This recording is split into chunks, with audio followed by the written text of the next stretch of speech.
अभिनंदन करता हूं। और अभी जो इसके बारे में हमारे कृषि सचिव ने जो शुरू में पूरी बात बताई और उसके बाद जो एक प्रेजेंटेशन भी दिया अनेक जगह के लोगों से बातचीत करने का, और सब जगह से लोगों तो बातचीत नहीं हम लोग सुन पाए, कुछ जगह का डिस्टर्बेंस था, लेकिन कई जगहों का दृश्य हम लोगों ने देखा।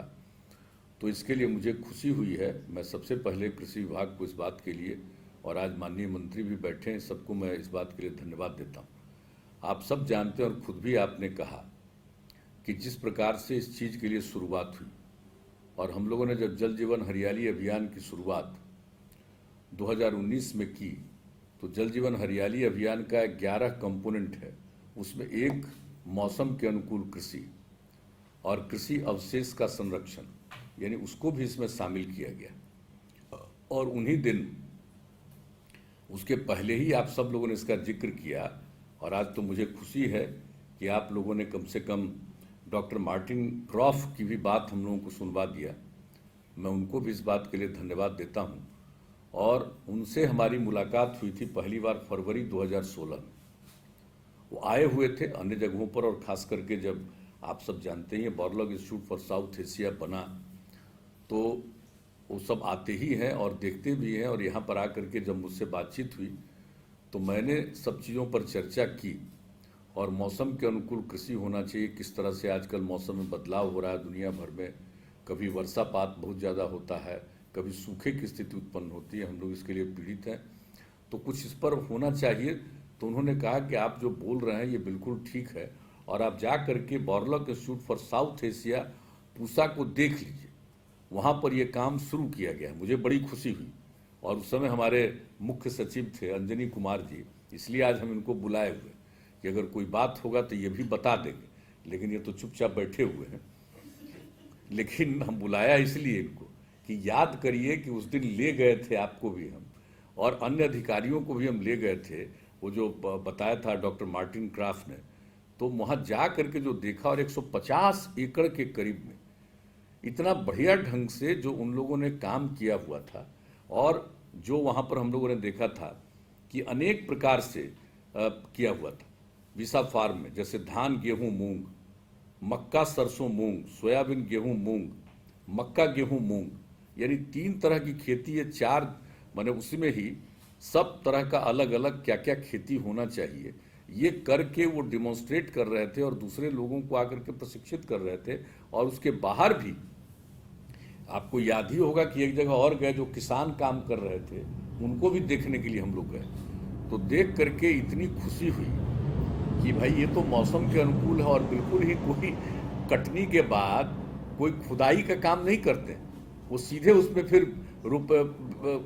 रोपने का काम होता है। ये सब एक एक चीज को जो देखा हम लोग, खेत में खड़ा होकर के देखे, इतनी खुशी हुई। और उसके बाद ही हम लोगों ने तय किया कि भाई हम लोगों को जो मौसम के अनुकूल कृषि की बात है, और कृषि रोड मैप हम लोग इतने दिनों से चला रहे हैं, कृषि की उत्पादकता बढ़ी है, कृषि का उत्पादन बढ़ा है, किसानों की आमदनी बढ़ी है। और बिहार में तो जितना हमारी आबादी है उसका 76% कृषि पर आज भी निर्भर है। और उसी को ध्यान में रख करके काफ़ी डिबेट करके हम लोगों ने 12 से कृषि रोड मैप का जो शुरुआत किया,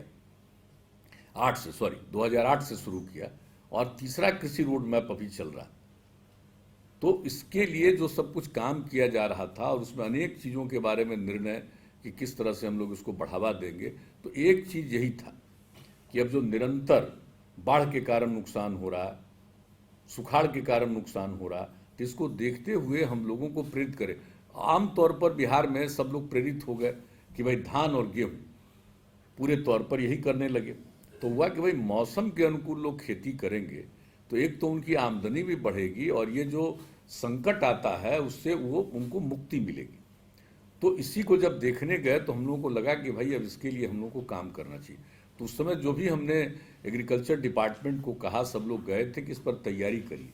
तो अब बार बार कहा जा रहा था, लेकिन जो तैयारी करके लाए तो मौसम के अनुकूल कृषि का कहीं कोई जिक्र ऐसे ही अंदर में था थोड़ा सा। हमने कहा अरे भाई ये पूरा का पूरा काम हम मौसम के अनुकूल कृषि के लिए ही कर रहे हैं, ये अनाप कई चीज़ों की आप चर्चा कर रहे हैं, वो कोई खास बात नहीं है। ये तो कृषि का जो विशेषज्ञ हैं वो हर चीज़ पर काम करते ही हैं और सब जगह लोगों को बताया ही जाता है, लेकिन हम लोगों का मूल काम यही था। और जब दूसरी बार आए, 18 में भी आए थे डॉक्टर मार्टिन क्राफ्ट, उनसे भी हमारी मुलाकात हुई और उसमें हमने उनको भी बताया कि देखिए साहब, ये लोग इसका जो प्रोजेक्ट बनाते हैं और लाए हैं, वो प्रोजेक्ट हमारा मौसम अनुकूल कृषि के अनुरूप नहीं है। बहुत सारी चीज़ों का जिक्र है, लेकिन मौसम अनुकूल कृषि उसकी प्रायोरिटी नहीं है। तो हमने कहा आप भी कहिए, और ये बात हुई। इसके बाद इस पर काम करना शुरू हुआ और अभी के कृषि सचिव को हम इस बात के लिए धन्यवाद देते हैं और तत्कालीन कृषि मंत्री जी को, जो आज इस कार्यक्रम में उपस्थित हैं, प्रेम जी को, सबको मैं धन्यवाद देता हूं कि इन लोगों ने वाकई सब लोगों के साथ मिलकर के मेहनत किया।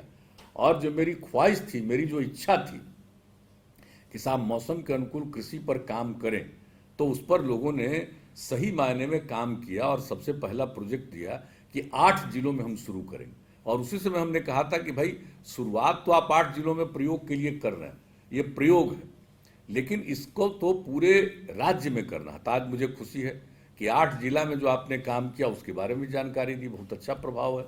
और दूसरी बात है कि अब 30 जिलों में इसको शुरू करने जा रहे हैं, तो इसके लिए तो हम लोगों ने चुनाव के पहले ही इसका निर्णय ले लिया था, तो अब उसकी शुरुआत आप करा दे रहे हैं, तो ये मुझको बहुत खुशी है।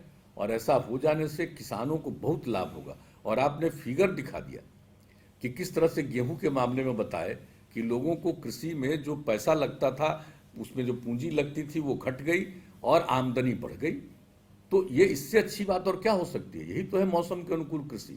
और सिर्फ एक चीज की बात नहीं है, अनेक चीजों पर कई कई किस किस तरह का। और फिर अभी जो खेती कहीं एक बार करता है, कहीं 2 बार, और 3 बार तो बहुत कम जगह पर ही कोई करता है। लेकिन ये होगा तो 3 राउंड कृषि हो जाएगी, तो कितनी आमदनी बढ़ेगी लोगों की और कितना लाभ होगा। तो इसलिए इसके लिए अब सब जगह करिएगा। और आप लोगों ने तय कर लिया है कि इसको 5-5 गांव में भी हम लोग करेंगे, ताकि और बाकी जगह के लोगों को बुला करके उन लोगों को दिखाएंगे। तो ये बहुत अच्छी बात है। लेकिन एक बात जो अभी हमने जिक्र प्रेजेंटेशन में दे दिया कि 5 साल की योजना, देखिए 5 साल का तो अभी सैंक्शन किया है, ये 7 अभी है। यहाँ पर चीफ सेक्रेटरी बैठे हुए हैं, एकदम इसका निर्धारण कर दीजिए कि 5 साल के लिए नहीं है, यह अनिश्चित काल के लिए चलता रहेगा। क्योंकि मौसम में जो परिवर्तन है ये कोई नहीं जानता है, आज जितना परिवर्तन है 10 साल के बाद और हो। हालांकि हम लोग जल जीवन हरियाली अभियान के अंतर्गत जो कैंपेन चला रहे हैं, तो आप सब लोगों को मालूम होना चाहिए कि उस कैंपेन का कितना लाभ हुआ और किस तरह से हरियाली का काम हुआ। हम लोगों ने शुरू से कहा कि जल अगर सुरक्षित है, हरियाली सुरक्षित है, तभी जीवन सुरक्षित होगा। तो इसलिए जितना जल के लिए जो हम लोगों ने कई आइटम रखा है उसके संरक्षण के लिए, और फिर हरियाली के लिए, तो हरियाली के लिए जो काम किया गया पिछले वर्ष, ये कोरोना प्रभावित पूरा था, तब भी जो हम लोगों ने जून से शुरू किया, 5 जून से, और 9 अगस्त तक जो ये काम किया गया, तो उसमें हम लोगों का जो टारगेट था 2,51,00,000 फसल लगाएंगे, पौधा लगाएंगे, और वो बढ़ करके 3,48,00,000 हो गया। तो ये कितनी बड़ी बात हुई है। और जब जल जीवन हरियाली अभियान के लिए हम लोगों ने चलाया कैंपेन, जो पिछले साल दिसंबर से, और 19 जनवरी को हम लोगों ने रखा कि इसके लिए मानव श्रृंखला बनाएंगे, तो कितनी बड़ी मानव श्रृंखला बनी। यानी 5,16,00,000 से अधिक लोगों की भागीदारी हुई, 18,000 किलोमीटर से लंबी मानव श्रृंखला बनी। तो एक एक चीज के बारे में इसको प्रचारित किया गया। तो ये सब अच्छी बातें हुई। और कृषि के क्षेत्र में जो काम शुरू कर दिया गया, और आप लोगों ने एक बहुत बड़ा काम, जो दूसरा चीज हम जो कहना चाहते हैं, वो कितना अच्छा काम हुआ जो हमने शुरू में कहा कि भाई देखिए, एक तो मौसम के अनुकूल कृषि भी होना चाहिए, और ये जो फसल अवशेष को जलाने की प्रवृत्ति शुरू कहाँ से हुई है? ये शुरू हुई है आपको पंजाब से, और इसको पंजाब हरियाणा से, उसके बाद यहाँ भी शुरू हो गया। यहाँ भी शुरू के 4 जिलों में, सासाराम में, कैमूर में, और उन सब जगहों पर, और बाद में इधर भी बैठने बढ़ने लगा। तो उस समय भी हमने कहा, और आप लोगों ने इस पर काम करना शुरू किया। और सबसे बड़ी बात है कि इस पर जो आप लोगों ने अक्टूबर में ही अंतर्राष्ट्रीय सम्मेलन किया, 14-15 अक्टूबर, और कितना बढ़िया सम्मेलन था। और उसमें हमको देख करके खुशी हुई कि दुनिया के कई मुल्कों के लोग आए, विशेषज्ञ आए, और खास करके तो जो पंजाब वगैरह के भी लोग आए हुए थे उस कार्यक्रम में। और उनके एक हिस्से का ये था। और उसमें हमने बार बार कहा कि इस बात को देखिए कि ये जो काम जहां करता है लोगों को समझाना चाहिए। होता यही है कि यहां भी बढ़ता जा रहा है। उसका कारण क्या है कि जो कोई भी आता है कटनी में तो वो उसी समय बता देता है कि साहब इसको जला दीजिएगा तो आपका खेत और बढ़िया हो जाएगा, यही करके। लेकिन उसके खिलाफ जो हम लोगों ने 19 से अभियान चलाया और चारों तरफ इसके लिए बात हम लोग करते रहे। और याद करिए कि पिछली बार जो कोरोना पर भी मीटिंग होती थी उसमें भी हमने जो डीएम्स बैठे हुए कई बार एक बार ये भी कहा कि देखिए लोग जला रहा तो उसको बचाइए। लेकिन इस बार जो हम बता रहे हैं, इस बार जो हम देख रहे हैं कि इतना ज्यादा लोग माने फसल अवशेष को जला रहे हैं, जिसको इस चारों जगहों पर हर जगह आप देख लीजिए कि हम इसके बाद जो भाई चुनाव के दौरान भी गए थे कई जगहों पर दिखाई पड़ रहा था जब हम लोग कैंपेन में घूम रहे थे। और इधर जो कुछ जगहों पर हम काम में गए हैं हेलीकॉप्टर से, कुछ जगहों पर जो रास्ते भर में पूरे तौर पर दिखाई पड़ा। एक में तो हमारे चीफ सेक्रेटरी बैठे हुए थे, हमने सबको कहा, ये लोग में से कोई रहते थे हम कहते जरा फोटो लीजिए इसका। तो इतना ज्यादा है। और अभी 2 दिन पहले जो हम बांका गए हैं और बांका और जमुई से लौटते हुए जो भी इलाका था, सारे इलाकों में इस तरह की स्थिति कभी पहले नहीं थी। इतना ज्यादा फसल अवशेष को जलाया। इसका मतलब हम लोग चाह रहे हैं लोगों को समझाएं कि फसल अवशेष को मत जलाइए, इसका बहुत ज्यादा उपयोग है और उसके लिए कई चीजों के लिए हम लोग बहुत ज्यादा सब्सिडी देने को तैयार हैं। सब लोगों के लिए 75% और बाकी अनुसूचित जाति जनजाति और अति पिछड़े को 80%, 4-4 तरह के इक्विपमेंट के लिए। तो ये सब कुछ कर रहे हैं हम लोग प्रचार, लेकिन असर क्या पड़ रहा।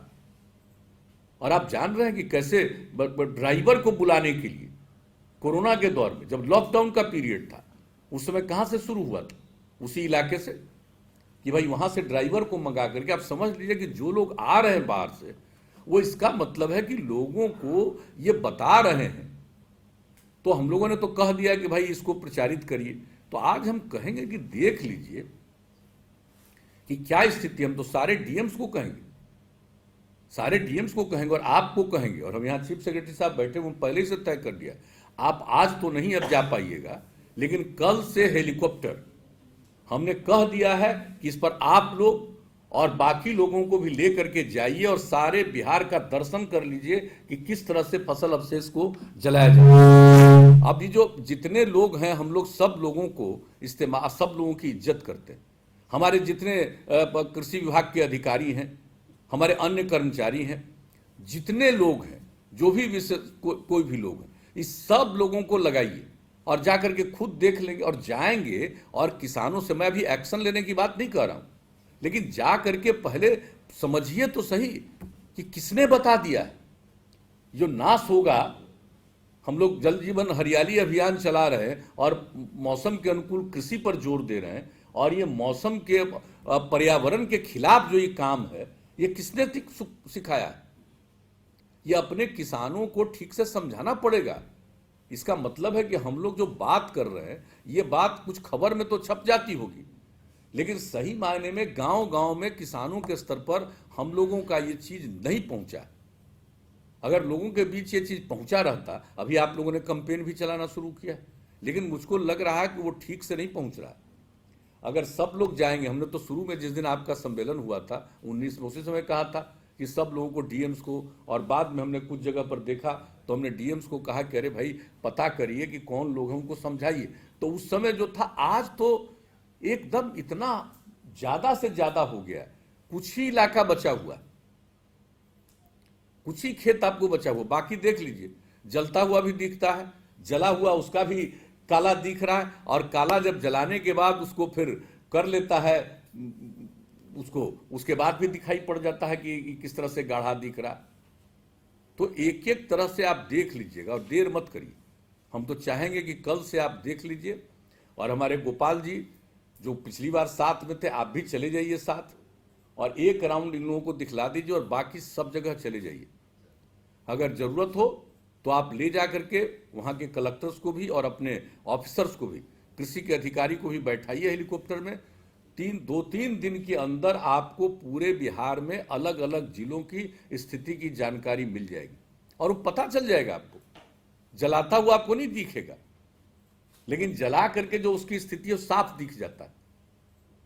तो अधिकांश जगहों पर तो भाई इसके लिए हम लोग एक तरफ तो मौसम के अनुकूल कृषि का काम कर रहे हैं, बहुत अच्छा, लेकिन ये फसल अवशेष को जलाना ये मौसम के मुताबिक बहुत खराब चीज है पर्यावरण के हिसाब से।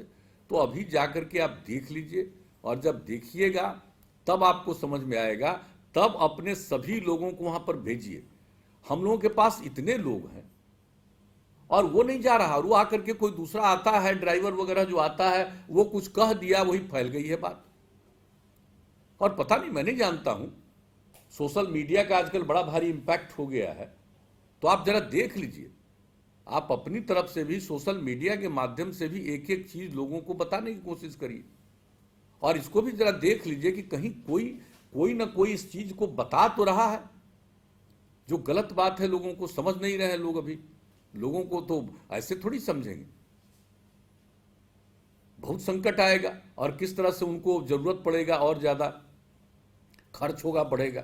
तो हम लोग तो चाहते हैं कि उनका कृषि में खर्च घटे और आमदनी बढ़े, और ज्यादा से ज्यादा कोई भी मौसम में कृषि का इस तरह का उसका जो हो जाएगा, अलग अलग तरह से किसी इलाके में कौन सा इफेक्टिव है, जो आप ये करना शुरू करिएगा सारे पूरे 38 के 38 जिलों में, और 5-5 गांव में जब इसका आप शुरू करा दीजिएगा, सब जगह का लोग आकर के देखेंगे, और उसके बाद जो इसका असर पड़ जाएगा।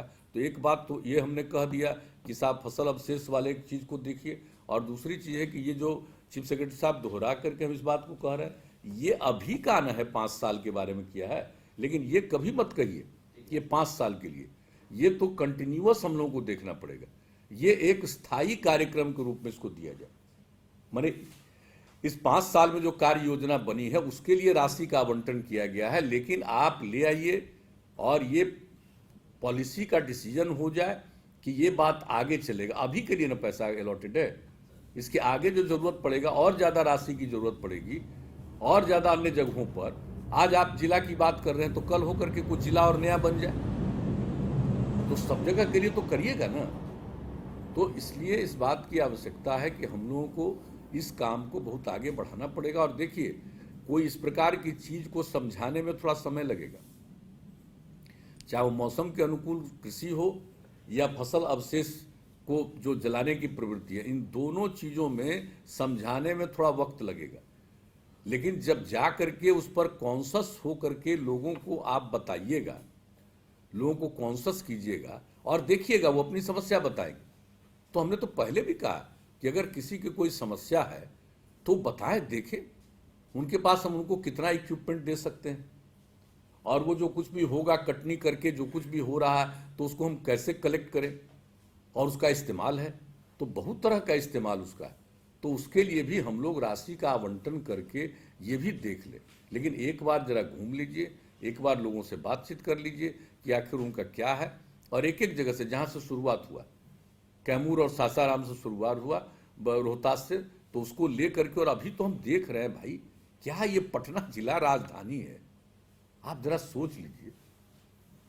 और यहां पर देख रहे हैं, बगल में नालंदा में देख रहे हैं, कहां नहीं देख रहे, आगे बढ़े तो दूसरे हर जिलों में देखे, कि जहां कहीं भी जो कुछ भी नजर आया है तो देख लीजिए। तो आप देख लीजिए, मौसम भी आजकल ठीक है 1-2 दिन से, तो चले जाइए कल से ही जा करके एकदम देख लीजिए पूरे तौर पर, और जब देख लीजिएगा तभी प्रोग्राम बनाइएगा कि लोगों को। और आजकल तो आपको सब चीज पता कि कौन इलाके से घूम रहे हैं, तो आपको तो अपने मोबाइल ही पर पता चल जाएगा, एक एक इलाके के बारे में सूचना मिलेगी। और हम तो कहेंगे चीफ सेक्रेटरी साहब को कि भाई एक एक राउंड करवाइए, एक राउंड तो अपना ये कर लें, और उसके अगले राउंड में कृषि के कोई विशेषज्ञ डीएम्स को भी कहिए, दे दीजिए। हम लोग 3-4 दिन हेलीकॉप्टर का इस्तेमाल इसी के लिए कर दें कि वो पूरे एरिया में अपना देख लें।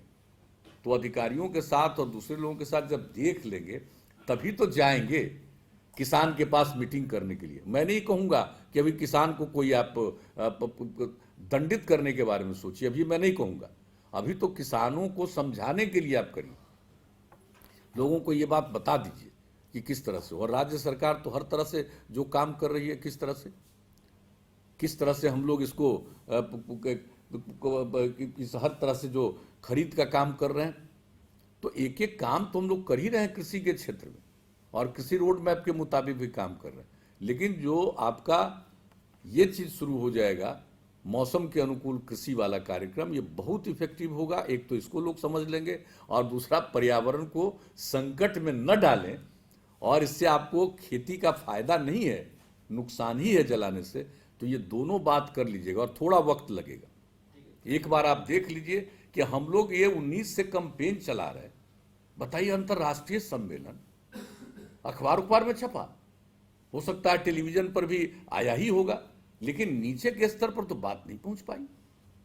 और नीचे के स्तर पर जो हम देखे पिछले वर्ष उसकी तुलना में तो इस पर बहुत ज्यादा है। 19 में जितना हम देखे थे, या एक बार हम लोग गए हुए थे 18 में जो हम लोग देखे थे, हमने कहा देखिए साहब ये कितना गलत हो रहा है। और उसके बाद तो आप लोगों ने बहुत अच्छा सम्मेलन भी कर लिया। तो अब यही हम कहेंगे, इसको बार बार हम नहीं कहेंगे कि एक तरफ जो मौसम के अनुकूल कृषि का कार्यक्रम है इसको हम लोग निरंतर जारी रखेंगे, हर एक इलाके को प्रभावित करेंगे, और इसके लिए जो भी सहयोग की आवश्यकता हो सिखाने के अलावा हम लोग वो सहयोग प्रदान करें लोगों को। किसी चीज़ की जो कमी है तो वो भी वॉच करके देखिए, हम लोग उसको कृषि रोड मैप का हिस्सा बनाएंगे, नंबर 1। और नंबर 2, जो फसल अवशेष को इस तरह से नहीं करना, बल्कि फसल अवशेष का सदुपयोग है, इससे उनकी आमदनी और बढ़ेगी। वो जलाने का नहीं, इससे उनकी आमदनी बढ़ेगी। और कैसे वो इस बात को समझेंगे और क्या उनको मदद करनी है जिससे ये काम हो सकता है। तो इसके लिए हम यही आग्रह करेंगे कि ये कर लीजिए। और बाकी तो शुरू कर दिया, ये बहुत अच्छा।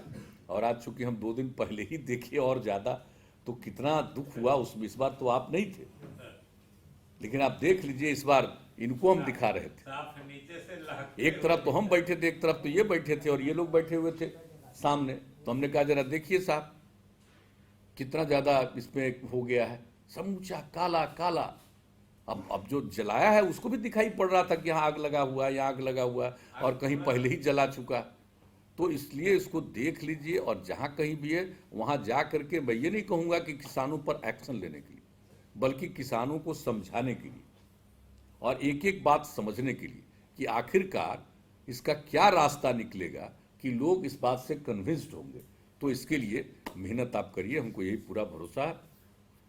और बाकी जितना सुंदर काम आप लोगों ने कर दिया है भाई, मैं इसके लिए आप सब लोगों को बहुत बधाई देता हूं। और ये सब चीज़ के लिए बताइए ना भाई, straw reaper, straw baler, reaper combiner यंत्र, मैंने जिसके लिए भी आप लोगों ने ये कृषि विभाग ने तय कर दिया उन सब चीज़ों के लिए, तो उनको तो बताना ही है। और इन सब चीज़ों के लिए और देख लीजिए कि हम लोग और क्या मदद कर सकते हैं। तो एक बार जब खुद देखिएगा, और अगर कुछ जगह पर तो हम सलाह देंगे कि आप लोग भी अगर किसी जगह पर देख लिए कि सबसे ज़्यादा खराब, आपको दृश्य दिखाई पड़ देगा, दूर नहीं है, तो आप देख लीजिएगा, तो तत्काल खुद भी जाकर के वहाँ किसानों के साथ बैठक करिए कि भाई हम आप लोगों को ये समझाना चाहते हैं, ये ठीक चीज़ नहीं है, ये नुकसानदेह है।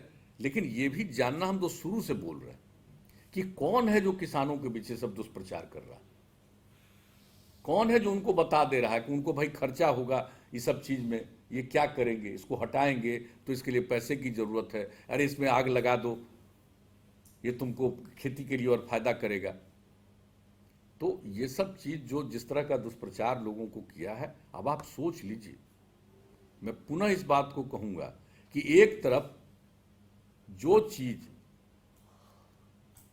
जो इसके लिए साइंस है उसके हिसाब से जो कुछ भी है, इसका जो आकलन और अध्ययन है उसके हिसाब से क्या है, और दूसरी तरफ कौन आकर के ये गलत चीज़ों को समझाता। हम तो यही देख रहे हैं, इन दिनों गलत चीज़ों को समझाने वाले लोग ज़्यादा इफेक्टिव हो गए, और सही चीज़ों को लोगों के मन में उसको ग्रहण करने के लिए थोड़ा मेहनत लगेगा। तो इस बात के लिए करिए, और हम समझते हैं कि इसका बहुत लाभ होगा। और अन्य जो काम हम लोग कर रहे हैं, जितना ज़्यादा हम लोग इसके जो कुछ भी काम इस बार जो शुरू हो गया, आप सब लोगों को मालूम है कितने बड़े पैमाने पर हम लोगों ने टारगेट रख दिया है। 45 लाख इसका प्रोक्योरमेंट में 45 लाख मेट्रिक टन का जो टारगेट रखा है, ये कोई मामूली बात है और मिनिमम है। उससे आगे जितना भी जरूरत पड़ेगा उतना हम लोग करेंगे। प्रोक्योरमेंट। तो ये सब चीज़ जो किए हुए हैं हम लोग, तो इस सब चीज़ों के बारे में जानकारी दीजिए लोगों को, और उसके बारे में जानकारी आपको मिल जाएगी भाई प्रोक्योरमेंट ठीक से हो रहा है कि नहीं। यूँ तो चीफ सेक्रेटरी ने जो मीटिंग की है, हम लोग भी एक दिन थे मीटिंग में, इन लोगों ने जो बैठक करके पूरा किया है, प्रोक्योरमेंट का काम तेज़ी से बढ़ा है। तो जाकर के देख लीजिए और लोगों को समझाइए कि भाई हम लोग आपके हित में काम कर रहे हैं, आप अपने हित में काम करिए और पर्यावरण के संरक्षण के हित में काम करिए। हर आदमी आता है और जाता है, तो आने वाली पीढ़ी को संकट में मत डालिएगा, और इसी को देख करके लोगों को बताइए। और लोगों ने पेड़ लगाया है, कई चीज़ों को मानते हैं लोग, कितना वृक्षारोपण किया है। तो इसलिए इन सब चीज़ों को समझा दीजिएगा। लोग अगर थोड़ा समय लगेगा समझ लेंगे, तो आप देख लीजिए कि हम लोग एक ऐसा आदर्श उपस्थित कर देंगे कि सब लोग इसका आकलन और अध्ययन करेंगे। और आप देख रहे हैं कि जल जीवन हरियाली अभियान जो पर्यावरण के लिए हो रहा है, तब बोलिए यूनाइटेड नेशंस ने जो बैठक की और सितंबर में एक दिन का टाइम कहा कि भाई आप भी अपना मैसेज यहां पर भेजिए, तो आप सोच सकते हैं कि अपने राज्य में तो है ही, बाकी लोग इसको नोटिस न लें, लेकिन अंतर्राष्ट्रीय स्तर पर नोटिस लिया जाता है। और जिस तरह से अभी डॉक्टर मार्टिन क्राफ्ट ने भी जो बोला, तो आप सोच लीजिए कि बिहार में कोई काम हो रहा है तो इसको लेकर के लोगों को कितना अच्छा लगा। तो इसलिए हम लोगों को सही मायने में सिर्फ औपचारिक रूप से कुछ काम को नहीं करना है, बल्कि सही मायने में इसका प्रभाव जन जन तक पहुंचाना है, और उसके लिए इस काम को करिए। लेकिन जो कुछ भी निर्णय हो चुका है उसको आपने लागू कर दिया है, और उसके लिए आज की बैठक रखी, इसके लिए आपको मैं पुनः धन्यवाद देता हूं। और सारे लोग जो शामिल हुए हैं उन सब लोगों का मैं अभिनंदन करता हूं। और मैं इतना ही कहूँगा कि भाई हमको नहीं पता है कि कितने लोगों तक मेरी बात पहुंची है। अगर आप लोगों तक मेरी बात पहुंची है तो मेरी बात पर भी गौर करिएगा, और विशेषज्ञ भी आपको बताएंगे। तो इतना ही कहते हुए मैं पुनः खास करके हमारे जो माननीय कृषि मंत्री जी हैं उनको विशेष तौर पर धन्यवाद देते हुए, और ये कहते हुए कि अब इस चीज़ पर सबसे ज़्यादा पूरे तौर पर हर समय कॉशस रहिए और देखते रहिएगा, तो हमको लगता है कि बहुत आगे और बढ़ेंगे। तो इन्हीं शब्दों के साथ आप सब लोगों को धन्यवाद देते हुए मैं अपनी बात समाप्त करता हूं।